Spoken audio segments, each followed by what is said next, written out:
and welcome to Nandika's kitchen. இன்னைக்கு நாம கிச்சன்ல வந்து இந்த மாதிரி மாங்காய் ரவுண்டா கட் பண்ணி எப்படி பிக்கிள் போடலாம், அதாவது ஊறுகாய் எப்படி போடலாம் அப்படினு பார்க்க போறோம். அது என் பாட்டி கையால நம்ம செய்ய போறோம். இப்போ அதுக்கு தேவையான ingredients என்னென்னலாம் எடுத்து வச்சிருக்கோம், என்னென்ன பொருள்லாம் எடுத்து வச்சிருக்கோம் பாட்டி? கட் பண்ண மாங்காய், பத்தப்பொடி, தனி மிளகாய் தூள், சாலிட் உப்பு, நல்லெண்ணெய், அப்புறம் ஒரு ஸ்பூன் பெருங்காய பொடி. இப்போ வாங்க எப்படி செய்யலாம்னு பார்க்கலாம். பாத்திரத்தில் எடுத்து வைக்கிறோம். வச்சுட்டு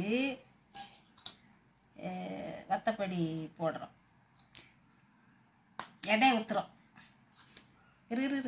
இப்போ இதில் வந்து எண்ணெய் போட்டிருக்கீங்கன்னா பாட்டி, நம்ம வந்து எண்ணெய் எப்போவுமே கடுகு ஊற்றி தானே நம்ம தாளிப்போம். நீங்கள் முதல்ல ஊற்றுறீங்க எதுக்காக? கொஞ்சம் குழப்பம், அந்த குழப்பம், அந்த கொஞ்சம் பசை அந்த இது இருக்கிறதுக்காக. இது எங்கள் பாட்டியோட ஸ்டைல், எனக்கு ரொம்ப பிடிக்கும். இந்த மாதிரி ரவுண்ட் ஷேப்பில் கட் பண்ணிக்கோங்க. போடவா? இருக்கட்டும். போட்டுருங்க. திருப்பி எண்ணெய் ஊற்றுறோமா பாட்டி? இப்போ அந்த கொஞ்சம் அந்த கொலக்கலப்பு தன்மை இருக்கிறதுக்காக சேர்க்குறோம். அப்புறம் வந்து பெருங்காயத்தூள் என்ன பாட்டி? அப்புறம் இந்த ஸ்பூனில் மெஷர் பண்ணி நான் வந்து இது சேர்த்துக்கிறேன், மிளகாய்த்தூள்.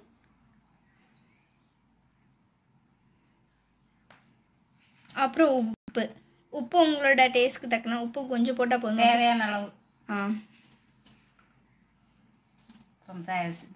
காணலாம் போட்டுக்கலாம் உப்பு. அப்போ வந்து முதல்ல இப்போ திருப்பி எண்ணெய் ஊற்றுறாங்க. இப்படி ஸ்பூண்டு தான் பிசணுமா இல்லை கைட்டு கூட பிசைஞ்சிக்கலாமா பாட்டி? ஸ்பூன்ட்டு பனையலாம், கைட்டு பனையலாம், நம்மளோட இஷ்டம் தானே பாட்டி. இது பெரியவங்களுக்கு பிடிக்காதுன்னா பாட்டி, சின்ன பிள்ளைங்களுக்கு தான் பிடிக்கும். இல்லை பெரியவங்க கொஞ்சம் சாப்பிட மாட்டாங்கல்ல. இப்போ இதை நல்லா மிக்ஸ் பண்ணிக்கிட்டு இருக்கோம்.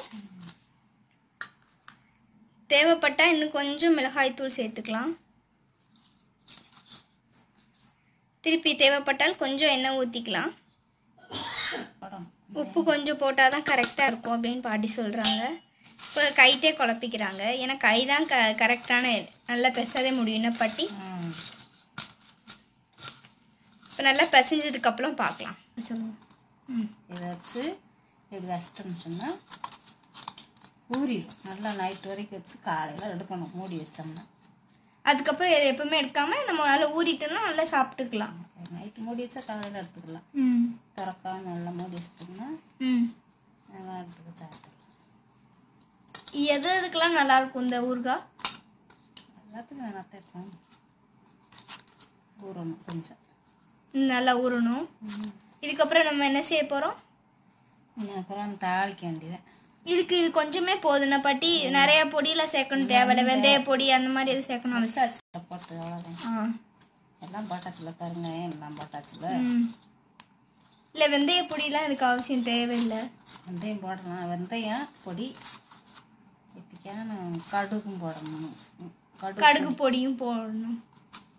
ஃப்ரெண்ட்ஸ், கடுகு பொடியும் வெந்தய பொடியும் சேர்த்துக்கோங்க. இது வந்து இந்த ஸ்டைலில் சேர்க்குறோம், பாட்டி இன்னொரு ஸ்டைலில் சொல்கிறாங்க, நீங்கள் அந்த மாதிரி சேர்த்துக்கலாம். இதில் வெந்தய பொடியும் கடுகு பொடி பண்ணதும் போட்டு பிசைய வச்சிட்டோம்னா அதில் இல்லை. வந்து நம்ம வந்து எண்ணெய் சேர்த்துருக்கோம், அதனோட கடுகு சேர்த்துருக்கோம். இதனோட தேவைப்பட்டால் நீங்கள் கொஞ்சம் வெந்தயம் சேர்த்துக்கலாம். அப்புறம் வந்து கருவேப்பிலை என்ன பாட்டி எதுவும் தேவைன்னா சேர்த்துக்கலாம். எங்களுக்கு இன்றைக்கி தேவைப்படல அப்படின்னா நாங்கள் சேர்க்கலாம். இப்போ தாளித்து அதில் கொட்டிடலாம். நல்லெண்ணெய் நான் சேர்த்துருக்கேன் 3 டேபிள் ஸ்பூன். ஃப்ரெண்ட்ஸ் பாருங்கள், இப்போ வந்து நான் தாளித்து கொட்டியாச்சு. இதை நம்ம மிக்ஸ் பண்ணிடலாம் பாட்டி. இந்த மாதிரி ஸ்பூன்ஸ் மிக்ஸ் பண்ணிடுங்க. இப்போ வந்து லைட்டாக அந்த எண்ணெய் தெளிகிற மாதிரி தான் இருக்கும்னா பாட்டி, கொஞ்சம் ஊற வச்சதுக்கப்புறம் தான் நல்லாயிருக்கும்.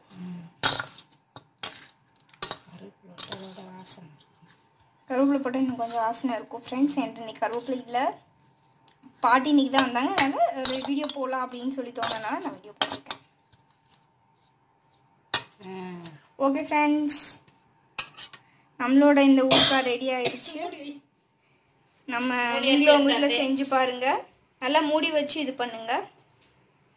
ஓகே ஃப்ரெண்ட்ஸ், பிடிச்சிருந்தா லைக் பண்ணுங்கள், நம்ம சேனலை மறக்காமல் சப்ஸ்கிரைப் பண்ணுங்கள், கூடவே உள்ள பெல் ஐக்கானை கிளிக் பண்ணிக்கோங்க. தேங்க்யூ ஃபார் வாட்சிங்.